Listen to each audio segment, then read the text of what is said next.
The kitchen used to be our sanctuary. It was the room where Amara and I spent 5 years dancing to soft high-life music while boiling yam, arguing over who used too much pepper, and building a life out of quiet devotion. But that evening, the kitchen felt like a crime scene, and the weapon was sitting right there on the granite counter. I walked in after a long day at the architecture firm, loosening my tie, expecting to smell dinner. Instead, I found Amara standing perfectly still by the stove. She wasn't cooking. She was staring down at a thick, heavy brown envelope. Her chest was heaving, and when she turned to look at me, her eyes were wide, wet, and filled with a devastating blend of betrayal and shock. Amara? I stepped forward, my hand extending toward her. What's wrong? Without a word, she reached down, her fingers trembling violently, and tore open the envelope. She pulled out a stack of crisp, white legal documents. She didn't read them to me. She just turned the front page around so I could see the bold, unmistakable black text stamped across the top. Petition for dissolution of marriage. A divorce decree. My breath caught in my throat. The room felt like it was spinning. I stared at the lines for the petition and respondent, my mind completely short-circuiting. Amara, I swear to you, I stammered, my voice cracking as a cold sweat broke out across my neck. I don't know what this is. I didn't do this. I found it hidden in the pantry, Kofi, she whispered, her voice breaking as the first tear spilled over her cheek. Behind the spice jars. It's already filled out. All it needs is your signature. She took a sharp, agonizing breath, clutching her stomach unconsciously, a habit she had developed over the last year of failed fertility treatments. Is this what your silence meant? Every time your mother called me a dead branch, every time she told you to replace me, you were just waiting to hand me these? No, I shouted, taking her by the shoulders. You know how my mother is. She's dramatic, she pushes, but I would never write this. But you didn't stop her either, Kofi, Amara said, her voice dropping to a terrifyingly quiet whisper. Your silence gave her the permission to put this paper in our home. She is erasing me from your life, and you are letting her do it. Before I could find the words to stitch her heart back together, a heavy, rhythmic clicking sound echoed from the hallway. It was the sound of custom gold-heeled shoes hitting our hardwood floors, accompanied by the distinct, metallic jingle of expensive traditional bracelets. The air in the house instantly turned to ice. My mother, Mama Keshi, walked into the kitchen space. She was draped in thousands of yards of regal, stiff purple lace, her head tied in an immaculate, towering jelly that made her look like an ancient, unyielding monarch. She didn't look at Amara. She didn't acknowledge the tears on my wife's face. She kept her eyes locked on me, her expression entirely devoid of warmth. The kitchen is no place for a serious discussion, Kofi, my mother said, her voice smooth, commanding, and heavy with maternal authority. Bring the envelope. We are sitting in the dining room. Like a man walking to his own execution, I picked up the heavy documents and followed her into the formal dining room. Amara trailed behind us, standing just inside the shadow of the doorway, refusing to sit, watching us like a ghost haunting her own house. Mama Keshi took her seat at the head of our mahogany table, adjusting her lace with a slow, deliberate grace. She reached into her expensive leather handbag and pulled out a heavy, solid gold fountain pen, the very pen she had given me when I graduated at the top of my architecture class. She slid it across the polished wood, letting it rest directly on top of the divorce papers. 5 years, Kofi, my mother began, her voice cutting through the silence of the room. 5 years I have watched you pour your youth, your money, and your family name into a soil that yields no fruit. A man of your lineage cannot die a dry root. The village is talking. Your ancestors are weeping. Mama, please, I pleaded, dropping into the chair beside her, my hands flat on the table. Amara and I are trying. We are looking into options. Science. Science is for people who have no bloodline to protect. My mother boomed, her hand slamming onto the table, her heavy gold rings clicking sharply against the wood. Tradition demands a son. If the woman cannot give you a lineage, she must return to her father's house, so a younger, capable womb can take her place. I have already chosen a girl from a good family, proper, respectful. I looked down. I picked up the gold pen. It felt heavier than a block of concrete. I uncapped it, the gold nib catching the light of the chandelier. My hand began to tremble violently as I lowered the pen toward the signature line. A single heavy tear escaped my eye, falling straight onto the crisp white page, hitting the word divorce and causing the black ink to bleed across the paper. In that tiny bleeding smudge of black text, I saw the absolute coward I was about to become. I saw 5 years of shared laughter, midnight promises, and the fierce loyalty Amara had given me dissolve into nothing but a cowardly signature. The suffocating fog of maternal guilt that had trapped me for weeks suddenly evaporated, replaced by a terrifying, beautiful clarity. I didn't press the nib to the paper. Instead, I dropped the gold pen. It clattered loudly against the wood. With a sudden, decisive motion, I grabbed the legal document with both hands and ripped it completely down the center. The sharp, violent crackle of the tearing paper sounded like a gunshot in the quiet room. Mama Keshi recoiled, her hand flying to her chest in absolute shock, her mouth gasping open as if I had struck her. No, Mama, I said, my voice low, steady, and firmer than it had ever been in my 35 years of life. Our marriage is not a contract you can cancel. I stood up, leaving the table behind, and walked directly to Amara's side. I wrapped a protective, unwavering arm around her trembling shoulders, pulling her into my side.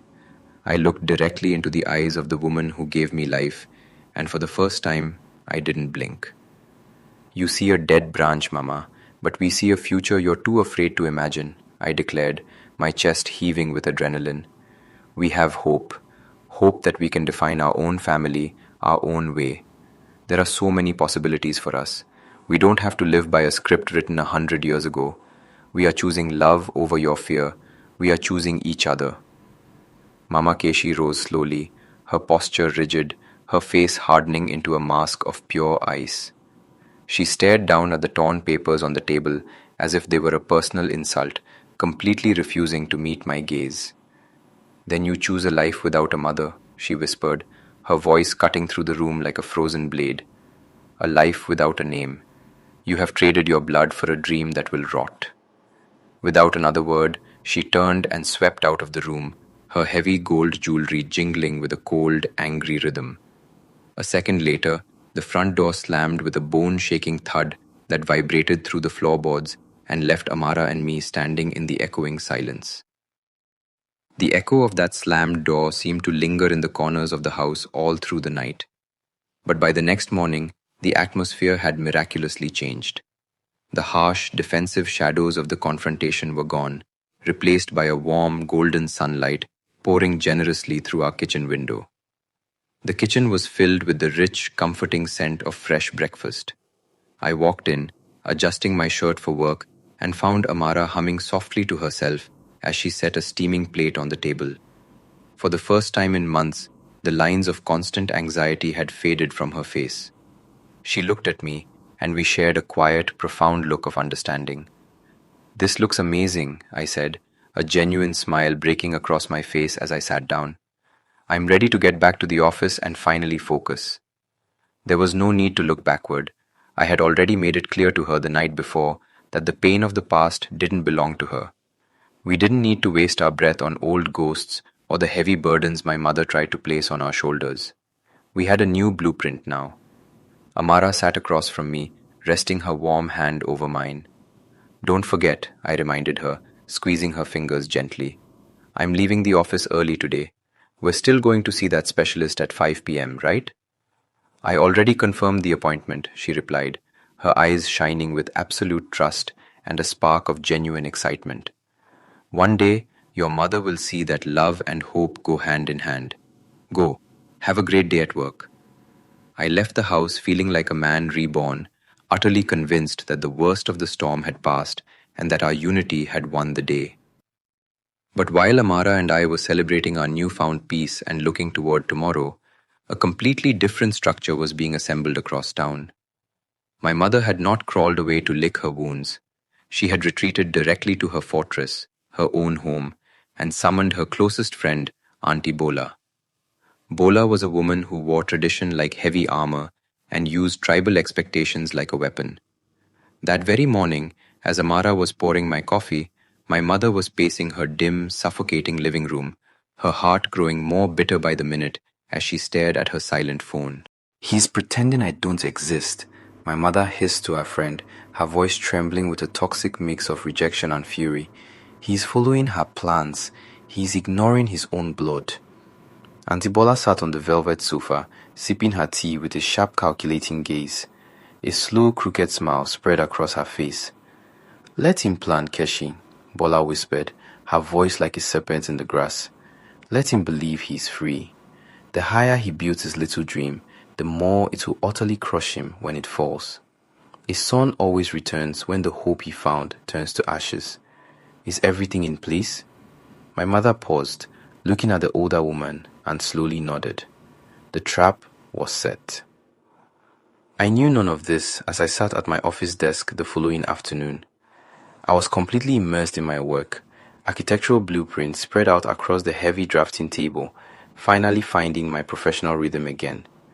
The creative spark was back. My focus was unbreakable.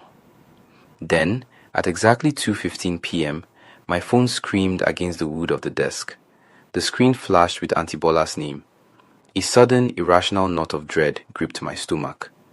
I picked it up, pressing the receiver to my ear. "Kofi!" Auntie Bola's voice pierced the line. It was frantic, breathless, and dripping with panicked tears. "Kofi, come quickly to the house. Your mother, she collapsed on the floor. She's barely breathing, Kofi, and she's crying out your name. She's so weak. Please, by the ancestors, just come." My blood instantly turned to ice. Every ounce of logic, every boundary, and every ounce of peace I had built over the last 24 hours vanished under the primal terror of losing my mother. The guilt she had cultivated in me for years rushed to the surface like a flood. I stood up so fast my heavy office chair flew backward, crashing violently into the drywall. The blueprints Amara and I had fought so hard to protect scattered across the floor like autumn leaves. I didn't grab my coat. I didn't call Amara to tell her I would miss our 5 p.m. appointment. I didn't think at all. I just ran.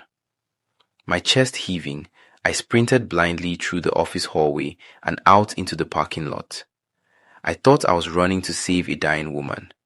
I had absolutely no idea that I was running straight into the open jaws of a beautifully constructed cage. The drive to my mother's house was a blur of high-speed turns and desperate prayers. When I burst through her front door, the suffocating scent of traditional herbs and burning incense hit me instantly. The house was dimly lit, the heavy drapes drawn tight against the afternoon sun. I rushed into her bedroom. My mother lay in the center of the massive four-poster bed, looking devastatingly frail under a heavy patchwork quilt. Her breathing was shallow, and her skin looked dangerously pale in the shadows. Auntie Bola stood by the bedside, wringing her hands with a look of frantic, dramatic concern. "Mama!" I cried, dropping to my knees beside the bed, instantly taking her cold, trembling hand in mine. "I'm here. Kofi is here." Her eyelids fluttered open, dark and heavy with exhaustion. When she saw my face, a weak, trembling smile broke through her pain. She gripped my hand with a surprising, desperate strength, a grip that felt less like a mother's embrace and more like a pair of iron handcuffs. "Kofi, my only son," she whispered, her voice catching in her throat. "The ancestors are angry with me. My heart, it feels so heavy since you tore the family name apart. Don't leave me. If you walk out that door, I will not wake up tomorrow. Auntie Bola stepped forward, placing a heavy, commanding hand on my shoulder. You see what your modern dreams have done to her, Kofi. She is fading. A doctor cannot cure a broken spirit. You must stay here and nurse her. You are her only medicine now. My phone vibrated aggressively in my pocket. I pulled it out with my free hand. The screen glowed with Amara's name, accompanied by a text message. Kofi, where are you? The specialist is waiting. We only have 15 minutes before they cancel our appointment. Please answer. I looked down at my mother, who let out a soft, agonizing groan, her eyes rolling back into her head. Panic seized me. I quickly typed a message back to Amara. Emergency. Mama collapsed. I have to stay. I'm sorry. I hit send, watching the message deliver, feeling a sickening snap in the distance between my wife and me. I was physically back in my mother's house, trapped under the suffocating weight of her performance, entirely unaware of the unseen invasion beginning at my own front door. While I was trapped nursing a ghost, Amara was left entirely alone in our quiet home.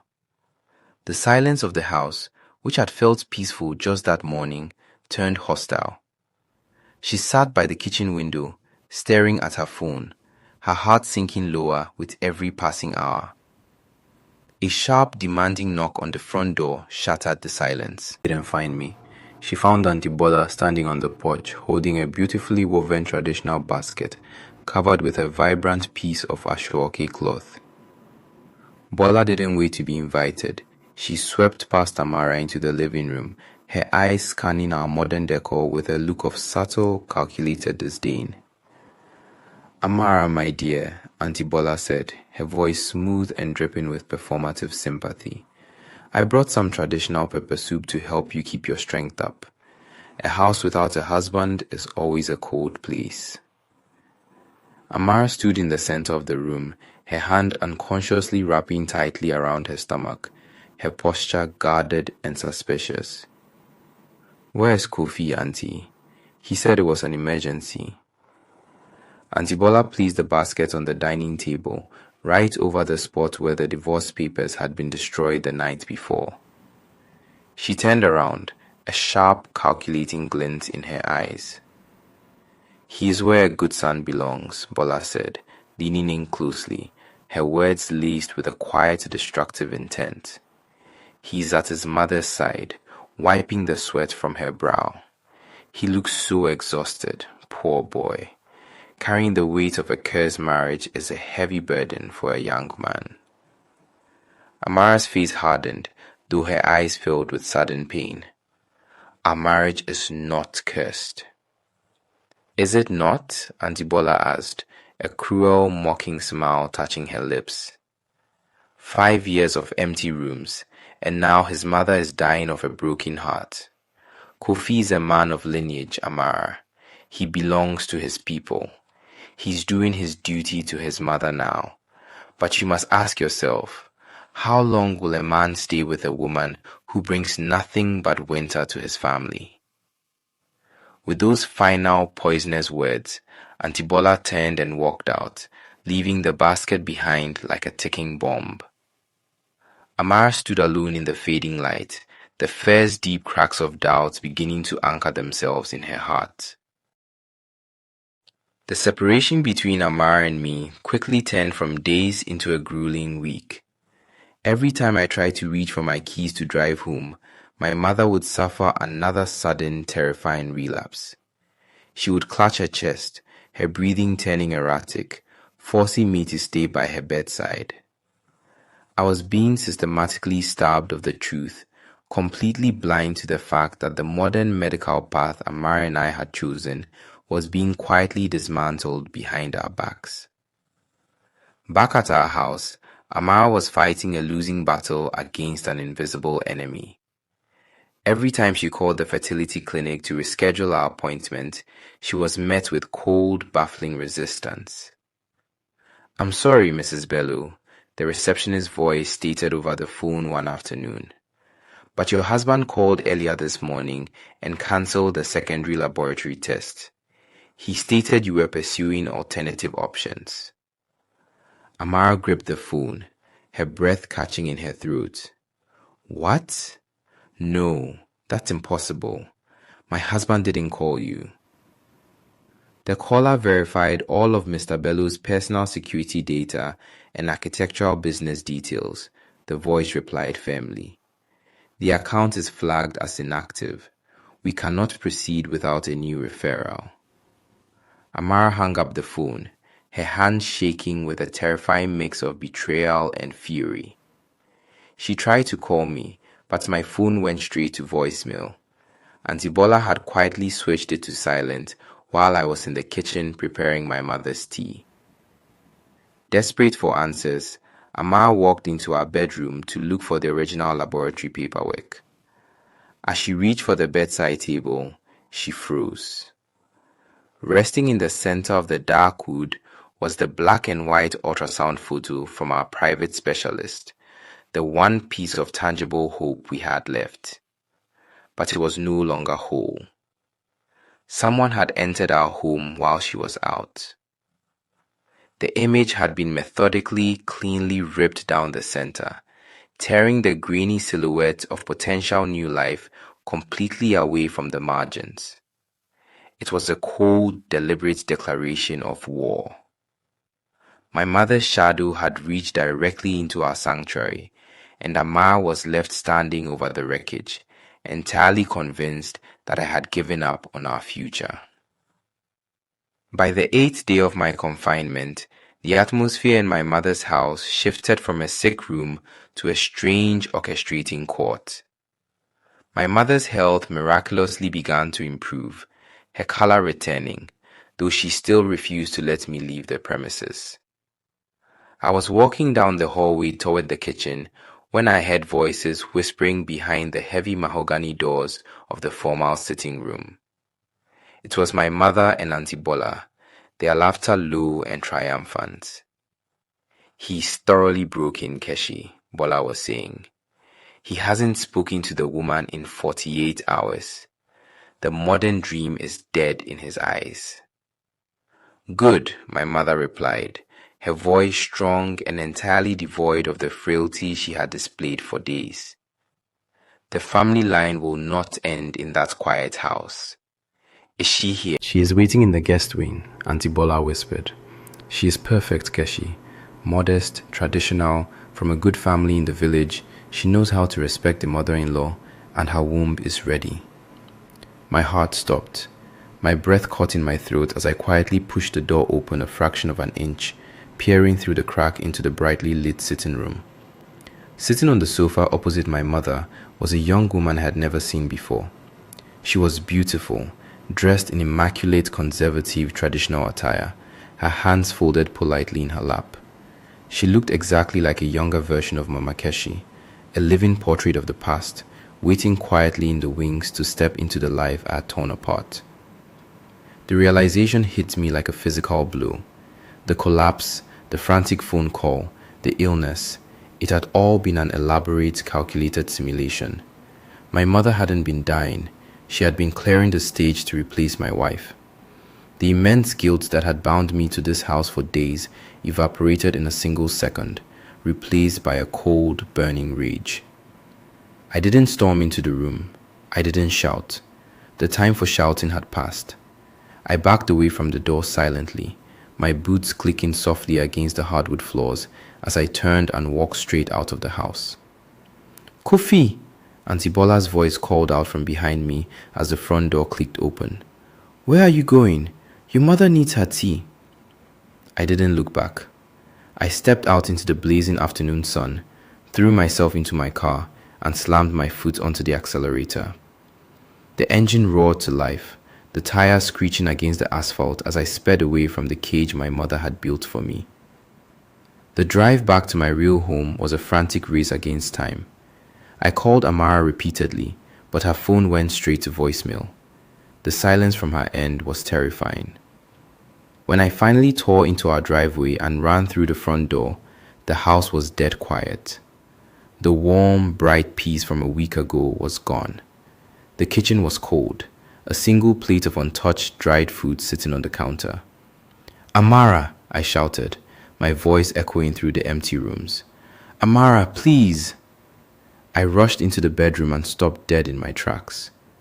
Amara sat on the edge of the bed, a packed suitcase resting on the floor beside her feet. She was holding the two separated halves of the ripped ultrasound photo in her lap, her eyes red and hollow from days of silent tears. When she looked up at me, there was no anger in her face, only a devastating, final exhaustion. You left, Kofi, she whispered, her voice barely audible over the hum of the air conditioner. You went back to her. You let them cancel the clinic. You let them rip our hope apart. I dropped to my knees before her, exactly as I had done a week ago. But this time, I didn't just take her hands. I pulled her entire body close to mine, my tears finally breaking through. No, Amara, look at me, I pleaded, my voice cracking with emotion. I didn't cancel anything. It was a trap. It was all a lie to separate us. My mother is perfectly healthy. They have a girl waiting in the house to replace you. They did this, all of it, to make us break. Amara looked into my eyes, searching my face for the coward she thought I had become. But as she looked at the raw fury and devotion burning in my eyes, the icy wall of doubt around her heart began to melt.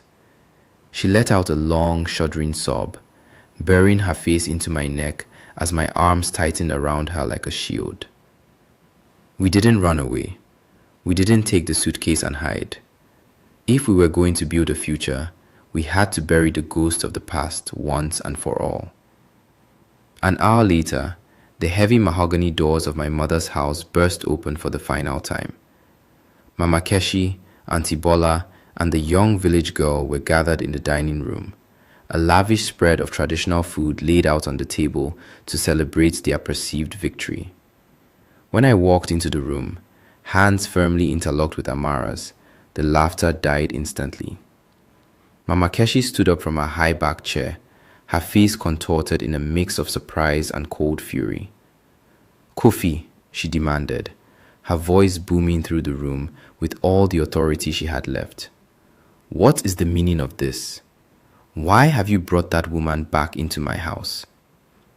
I walked straight to the head of the table, pulling Amara beside me. I looked at my mother, then at Auntie Bola, and finally at the young stranger who sat in the corner.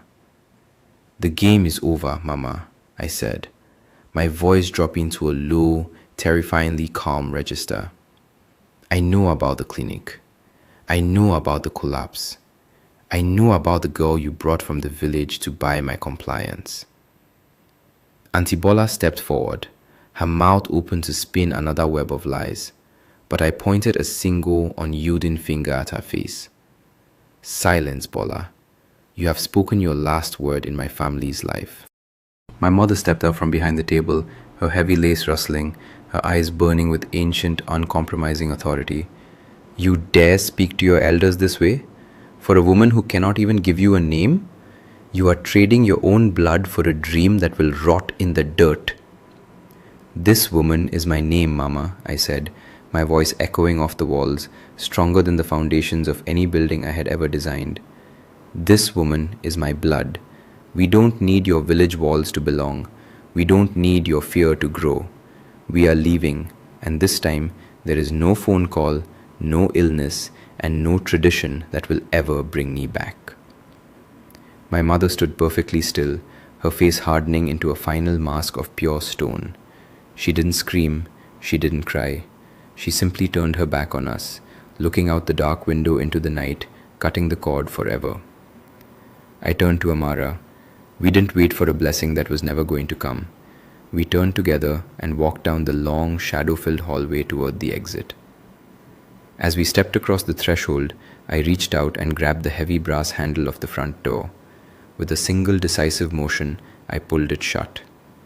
The front door slammed with a bone-shaking thud that vibrated through the floorboards, echoing exactly like the night my mother had walked out of our home. But this time, the sound didn't represent a fracture, it represented a final, absolute seal. We walked out into the cool evening air, our hands tightly interlocked, leaving the wreckage of the old world behind us in the dark. We had no script written 100 years ago to guide us. We had no ancestral commands to follow. But as I looked at Amara in the quiet moonlight, I knew we had something far stronger. We had a blank page, a new foundation, and a vow we had finally fought hard enough to claim as our own. If you like the story, subscribe to our channel to stay updated with every new chapter of this journey. Your support keeps our story alive.